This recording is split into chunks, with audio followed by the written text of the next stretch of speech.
ও এখন বানাবো আম ভর্তা। এই বছর খাইনি এখনো। আম ছোলা কমপ্লিট। এবার একবারে কুচি কুচি করে নেব। পাশ করলে টক লাগে, আর একদম ভর্তা করে নেব। একদম পেস্ট হয়ে গেছে একদম কোরানি। এখন শুধু লবণ মরিচ আর লেবু দিয়ে মেখে নেব।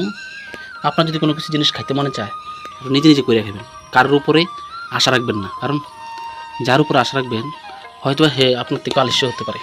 আবার অনেকে আছে দেখবেন বানিয়ে দিলে খাই নেব। চলো দেখো পরে কী কী দিয়ে মাখতেছি। একটু সাদা লবণ, একটু লাল লবণ, স্বাদের জন্য একটু চিনি আর লেবু নিয়ে নিছি যাতে স্যান্ড করে। একজন বেরিয়েছে খাইতে বললে, ঠিক আছে। ডলা লবণের মধ্যে মরিচটি এভাবে ডলতে লাগবে। জলের মধ্যে মরিচগুলো ডললে কিন্তু গুঁড়া হবে না, পেস্ট হবে না। লবণের সাথে এভাবে ডলে আমার সাথে মিশিয়ে নিতে হবে। লেবুর রস দিয়ে দেবো ভালো এভাবে লাইটে একদম, যাতে এমনভাবে পেস্ট করতে হবে যাতে জিব্বার দিলে ফেটে জায়গা। কেমন আছে? ভালো।